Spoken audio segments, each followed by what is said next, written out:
Meru TV. Mubango yo ni wa kirasi kia GE ni yo kuono ni antu bonde.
Welcome once again.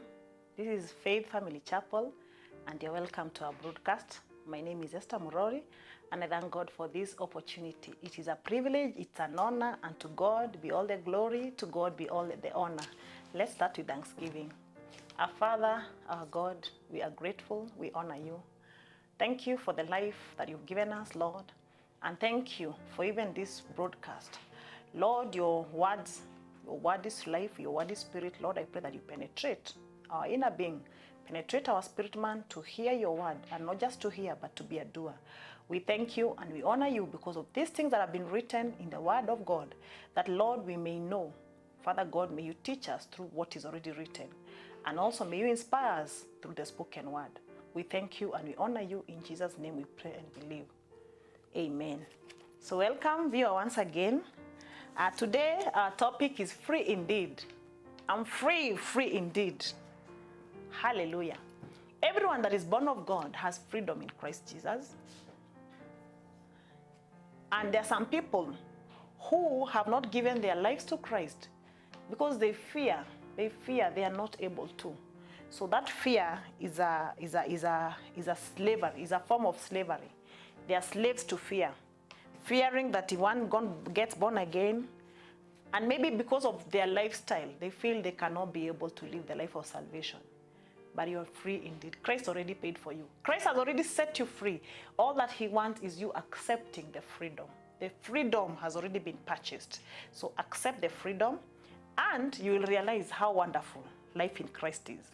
Those who don't see the wonders of the life in Christ is because they're living a life of religion. They are living a life based on other people and not on God. If you live your life based on God, it is wonderful. It is great. Not only are we having this life in this earth, oh, it's wonderful.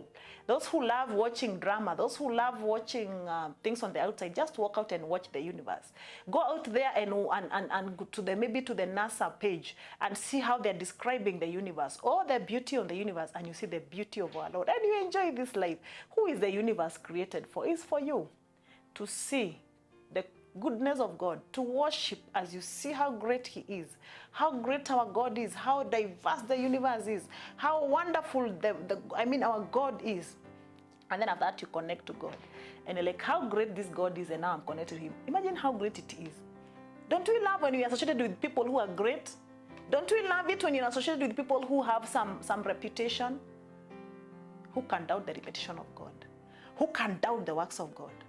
You should be very happy. You should be beyond happiness when you're associated with God. When you're a child of God, it is greater than anything you'll ever get in this world. May it get unto you that, hey, the earth is waiting for the manifestations of the sons of God. It is time for me and you to arise and manifest who we are. We are arising. Hallelujah, children of God. We are arising and we are manifesting our Father. We are manifesting the life of our Father, because indeed we have a great life within us, and this life is going to manifest as long as we are here on earth. Hallelujah. So our topic today is free and free indeed, and I'm going to talk about the eunuchs who are serving Ahab, or who are serving Jezebel, and how they got their freedom, the anointing. There's an anointing that breaks the bondage. There's an anointing through the Holy Spirit that causes us to be fearless and to receive the freedom in Christ Jesus. Hallelujah. 1 Kings chapter 18 verse 17 to 46. I just read a few, then I'll summarize. 1 Kings chapter 18 from verse 17. And it came to pass, when Ahab saw Elijah, that Ahab said unto him, Art thou he that troubleth Israel? Ahab sees Elijah, and when he sees Elijah, he is seeing trouble. He's saying, you man of God, are you the one who is troubling Israel? Listen to what Elijah says. And he answered, I have not troubled Israel, but thou and thy father's house, in that you have forsaken the commandment of the Lord, and thou have followed Baalim. Now therefore send and gather me all Israel unto Mount Carmel, and the prophets of Baal 450, and the prophets of the groves 400, which eat at Jezebel's table. Hallelujah. Please go read all that on your own. And as you read, don't read it as a story. Read it with the spirit that is written, the spirit of the word. And you'll find, oh, it is so sweet. But in the word of God, you read it and you feel you're eating. You're already feeling satisfied. You're strengthened in your inner man. Please go read it.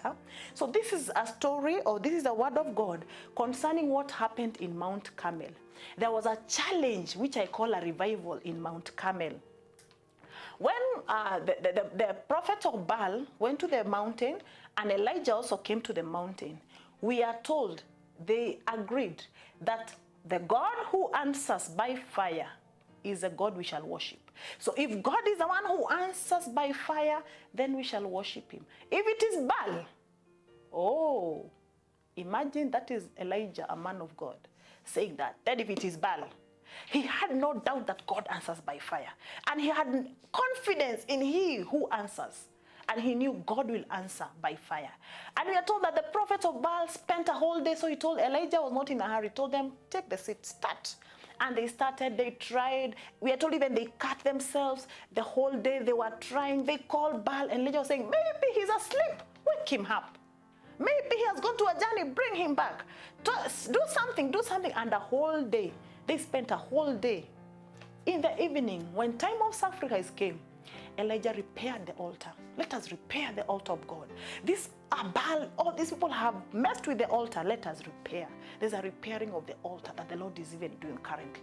As he repaired the altar, he even said, so that you know it is God who answered, pour water, pour. They poured enough water to quench that ground, to quench everything. And when they put everything, including the sacrifice, there was water. So one could not have doubted that maybe somebody had put some fire under there, and now after some time, with the wind and all that, it's up the mountain, so the fire came up. They didn't want to give any room for the enemy to say that it is anyone who did it. All glory unto God. What a revival. Elijah called upon the Lord. And God who answered by fire, he answered. And there was fire on the sacrifice. The word of God says that the fire consumed everything, including the water. Hallelujah. When God is working, he will consume, he will fire. Oh, hallelujah. And it was such a revival. I look at it, sometimes I read the word of God and I feel like I'm already part of it. Sometimes I feel like I was in that team and I'm there watching the revival. And after that we're saying, oh yeah, hallelujah. The Lord God who answered by fire, he is our God. We shall worship him. And there was a revival on Mount Carmel. We are told that Elijah killed the prophets of Baal. All the prophets of Baal were killed. We know very well that women don't go to war, so most likely Jezebel did not go to Mount Carmel. Most likely. I'm saying most likely she did. So when I'm seeing a scenario of Ahab going home and telling Jezebel, Jezebel, I want to tell you something. Today, there was a revival. The God of my people, Israel. You know, Ahab was an Israelite. The God of my people, our God has answered by fire. And he narrated all that happened. Let me tell you, I imagine the fury in Jezebel, burning like fire. What? What? And maybe the more Ahab was explaining, he's like, what? And you know women, how they can get for it. What? And finally he says, what? Even my prophets are dead. I know Jezebel was feeding, he was feeding 450 prophets of Baal and another 400 prophets of Asherah on her table. So she was feeding 850 daily. Oh, how rich they were. That they can afford to feed 850 prophets. They were under their management. Just them feeding prophet to prophesy for her, to speak divine things in the worldly, in the evil forces of darkness for her. Oh, going to an expense to protect that which is evil. And we very well know what happened. After that, Jezebel threatened the life of Elijah, and Elijah fled for his life. That is for another day. Today, I want us to see the scenario of what happened, the revival that took place. And you would have expected Ahab, after all that, you would have expected Ahab to go home and tell Jezebel, from today, I've made up my mind, I am following the God of Elijah. I have seen him answer by fire. I do not want those Baals. I have told today, your Baals, your Asherah, no longer in this house. But because Ahab was under the command, she was under the witchcraft of Jezebel, he just went home and didn't do much. Even Jezebel herself is the one who is threatening Elijah. That tells you that Ahab was a slave. He was a king, yes, but a slave. Yeah? There's an anointing that breaks the yoke. There's an anointing that breaks the yoke. And maybe you're wondering, oh, Ahab, how come? What was this about Jezebel? You could not get loose of Jezebel. Jezebel is the one who even caused the stoning of Naboth. And she told Ahab, that vineyard, I am the one, I will work it out, you shall get that vineyard. As in, Ahab is so distressed because of a vineyard. Naboth has refused to give him, has refused to exchange, has refused to buy. I mean, saying, I cannot sell that which is an inheritance. I cannot, that is wrong. And in Israel, they were not selling their inheritance. But Jezebel says, no, I know you are the king, but I. So what kind of power did Jezebel have? So Ahab was like a slave. Ahab was a slave. And when you're looking at it like, oh, Ahab, a whole king, commanding Israel, going to war. But inside in his own house, he was a slave. He was a slave of Jezebel. And there were other slaves in the house. Let's look at the anointing that breaks the yoke. 2 Kings chapter 9. 2 Kings chapter 9 from verse 1. He says, and Elisha the prophet called one of the children of the prophet and said unto him, gird up thy loins and take this box of oil in thy hand and go to Ramoth Gilead. And thou, when comest thither, look out there Jehu, the son of Jehoshaphat, the son of Nimshi, and go in and make him arise from among his brethren, and carry him to an inner chamber. Then take the box of oil and pour it on his head, and say, thus says the Lord, I have anointed thee king over Israel. Then open the door and flee, and tarry not. What an anointing. Hallelujah. That Elisha sends one of the children of the prophet. They're called the sons of the prophet. So he sends one of the sons of prophets and tell them, you are going to anoint Jehu as king. So there's someone who's been anointed. Ahab had been the king, but now he has failed. And now there's one who has been anointed called Jehu. He's anointed. And when he's anointed, verse 30 he goes. By the way, the anointing was very interesting. Or do I call it dramatic? That even when he anointed, later on when he came out, there was someone who was asking, that man who had come in, like he was mad. To them they were asking, this person who came in, what was wrong? What did he tell you? He behaved funny. The way he behaved didn't look okay. Was he okay? What did he tell you? But the whole thing is he was anointed. Whether the anointing looked, circumstances didn't look like the way it was supposed to be, he was anointed. When God anoints you, it doesn't matter what people say. It doesn't matter how people see it. You are anointed. And Jehu was anointed. Verse 30, Jehu, and when Jehu was come to Jezreel, Jezebel heard of it, and she painted her face and tied tired her head and looked out at the window. So now Jehu, an anointed man of God, Jezebel, the beautiful woman, I mean, the way she was, even I think her beauty was a way it was just making men melt, and they just feel they want to follow what she's saying. So she painted herself, she decorated herself, and she's standing. And now she talks to Jehu. As she talks to Jehu, Jehu did not look at her the way any person would have, the way any other man would have looked at her, the beauty and all that. Jehu was already anointed. Jehu was already anointed. So he goes to Jezreel, and verse 32. Verse 32. Verse 31, as Jehu entered in at the gate, she said, had Zimri peace who slew his master? Did he have peace after slewing the master? Verse 32, he lifted up his face to the window and said, who is on my side? Who? And there looked out to him 2 or 3 eunuchs. All this I'm giving you to bring a story on, to bring you a picture of slavery and how Christ came to save you, set you free. But you can still be bound, and yet Christ has already given you victory. So there's been already victory that happened on Mount Carmel, and using what happened to Mount Carmel, people would have said, I refused. Ahab would have said, from today, we will not follow you, Jezebel. We will not follow your gods, we will not follow your Asherahs, we will not follow your witchcraft, we will not do that. We have seen the fire of God, and we have decided we are going to follow. But it did not happen. Now here comes a man who is anointed. And because he's now anointed, he comes. And when he looks at Jezebel, he's like, you're either on God's side or no God's side. There's nothing in between. There's no bargaining. You are either on the Lord's side or the evil side. And he asks the eunuchs that were standing there. Now there were not only Ahab who is a slave. There are eunuchs in the house of Jezebel that are slaves. Let's look and see who are eunuchs. Number one, eunuchs were castrated. They could not bear fruit. They could not bear children. And spiritually, somebody can be there, a slave or another person, castrated spiritually, can never bear fruit, but every time appearing, serving, but there's no fruit in them. That's a sign of a eunuch. So they were stripped of their power, and then they were stigmatized. In the book of Leviticus, it was said that somebody who is castrated cannot even enter the presence of God, the house of God. They were not to bring their sacrifices. So they worked as servants. And you know, I think they found them easier to work with the women because already they did not have the feelings, so they would not do harm to the women. And so they felt it was better to have a man who is a eunuch working in the king's house. Do you know, at the end of the day, it was a slavery? Because they did some so good work, but they still remain eunuchs. They will never have their own families. They will never have their children. They are still bound. Even if they are enjoying the life of the house, the food of the king, the good housing and all that, externally, they sound like they are enjoying, but internally, they still remain eunuchs. So these eunuchs are the ones that Jehu looked and asked them, who is on my side? The 2 eunuchs that were standing beside Jezebel had to make a decision.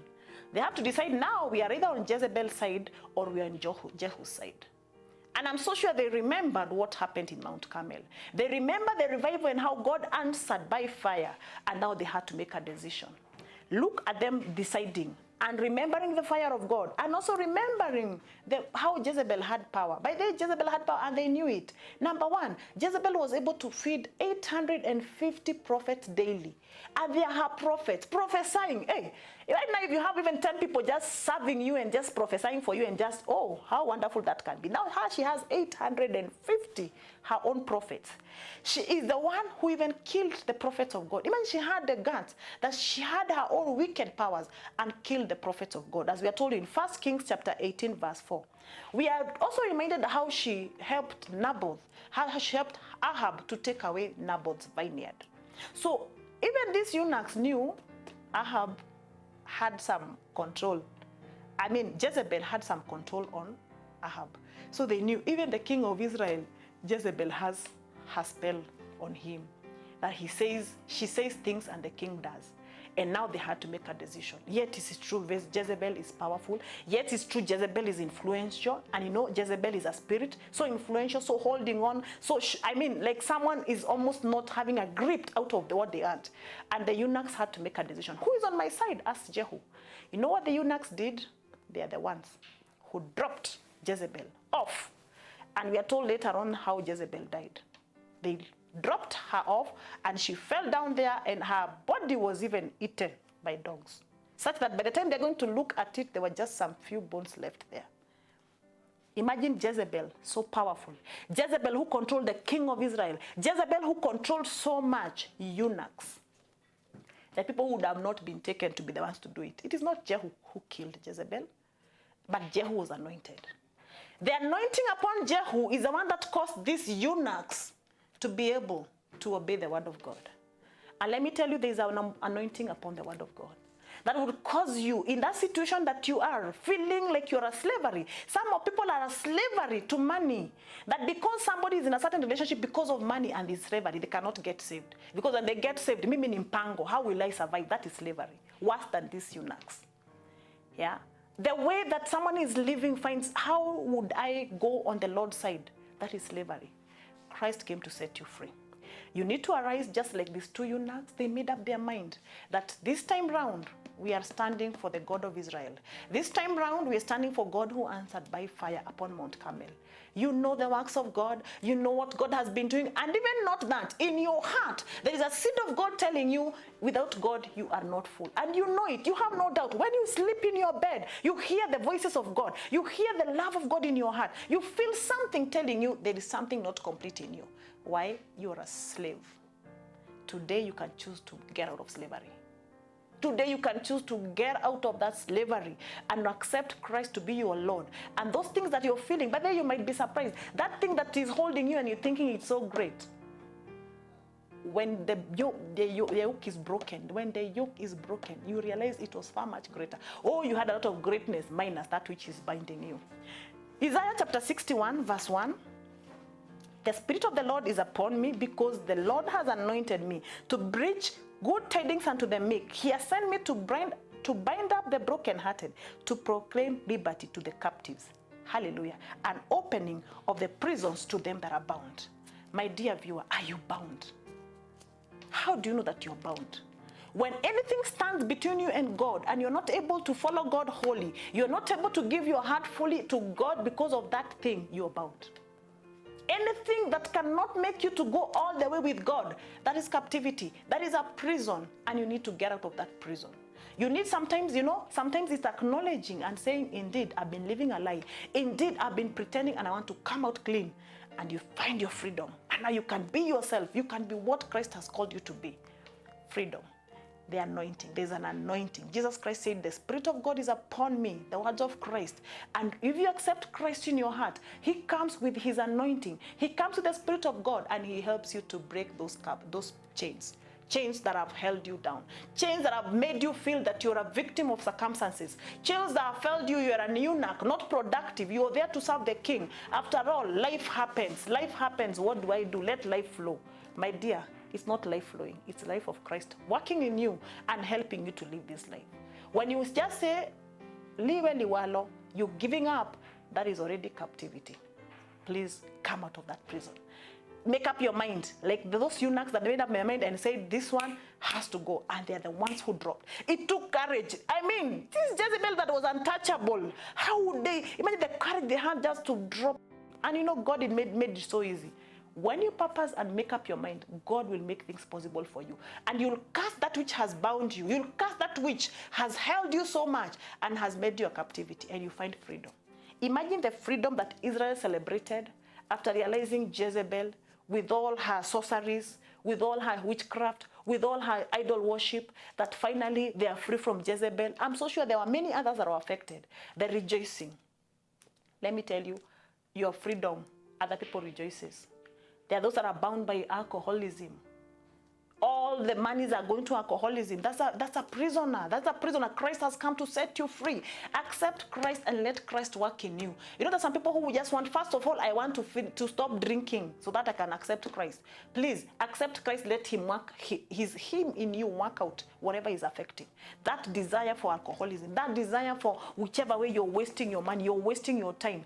Accept Christ and let Christ work in you. to break the chains of darkness, to break those chains. They're called invisible forces that are chains of darkness holding somebody down and making someone never to rise up. When they remember the mistake they did, they want to be somebody, but their chains pulling down. You've been called by God. You're a single mother. Because of the way you became a single mother, you're afraid of letting the word of God work in you. You're afraid of even serving God fully because you're thinking they will judge you, or you're a divorcee, or you are divorced. You are feeling they will judge you. That is a prison. Get out of that prison. Christ came to set you free. It's not your circumstance that determines what God is doing to you. It's how you hear the word of God and respond. The way you are, you come to God. Just the way you are, you come to God, and God works in you. Gets you out of the prison. Get out of the society prison. You need freedom. There is freedom in Christ Jesus. So Christ came to set us free, and the Bible says, he who the Son sets free, the Son sets free is free indeed. So if you accept Christ in your heart and let him work in your heart, remember, Christ is not an imagination. Christ is not our wondrous thought. Christ is the power of salvation in our lives. Himself is our light. Himself is our life. Do you know when you allow Christ in your life, you start feeling a new life in you? Not the physical perception, but in your spirit. And when you're walking around, there's a new light within you. And then you realize, oh, I was in darkness. Indeed, now with Christ, I've been translated from the kingdom of darkness to the marvelous light of God. You start seeing the light of God. You start experiencing the freedom of God. And you realize the chains of darkness were not holding you physically. They were holding in your soul. The soul was imprisoned, and now the soul is being set free.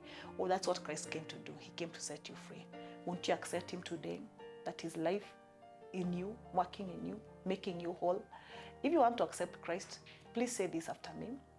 Say, Father, in the name of Jesus, I come to you as a sinner, asking you to forgive me. Indeed, I have been bound, but now I'm receiving the liberty that is in Christ Jesus. Let these chains of darkness that have been holding me break now in the name of Jesus. I choose the freedom in Christ Jesus, and I choose liberty in Christ Jesus. So help me, God. In Christ Jesus, I pray. Amen. You have said that prayer. Remember, immediately you accept Christ as Lord, your spirit man is born again. You are made new. You are made afresh. But there's a work that is happening on your soul. A lot has been happening in your soul. There's thoughts that you've had for a long time. Christ works by his word. You hear the word of God. You listen to the word of God. As the book of Romans says, be you transformed by the renewal. You need to hear the word of God. You need to do the word of God. And as the word of God settled in your heart, your mind is renewed. As your mind is renewed, your life is transformed. So a walk with Christ is a walk. It's actually a journey. So enjoy the journey. Along the journey, you might meet challenges, but trust in the Lord. Do not look side by side. Do not look even behind at what you left. Please do not be like the Israelites who remembered the onions of Egypt. Imagine after God has set them free from death, God had rescued them from death, they remembered the onions of Egypt. That is not your portion. Those that you left behind are onions. God already along the way is going to feed you with spiritual manna. May we not take for granted the spiritual manna. That which you're feeding your spirit man will strengthen you along the journey. And let me tell you, God is so gracious. While you're on this earth, you'll taste the goodness of God. And not only that, when you go to heaven, there's greater things awaiting you. So hold on to Christ. I'm asking you to go and join a church where you receive the word of God, when you share communion, when you share with other believers, and indeed you grow strong. We'll also welcome you to visit us, to also fellowship with us. We are Faith Family Chapel, located at Roire, Magua Junction. And so you're welcome to come and be with us. May God bless you very, very much. Please, you can send your comments. You can call us on the numbers that are below the screen. And we love you very, very much. And we are praying, may the light of God shine in your heart. May the glory of the Lord come upon you. And the word of God says in Isaiah chapter 60 verse 1, arise and shine, for your light has come. My dear viewer, your light, who is Christ Jesus, has come. Arise and shine. And let Christ be glorified in your life. We love you very much. God bless you. God bless you. Till next Saturday, you are blessed and have a good day. Remember tomorrow to go to church, and remember to pray for your pastors. Remember to pray for your churches, and pray for the unity in the body of Christ. Thank you very much. Kwaheri.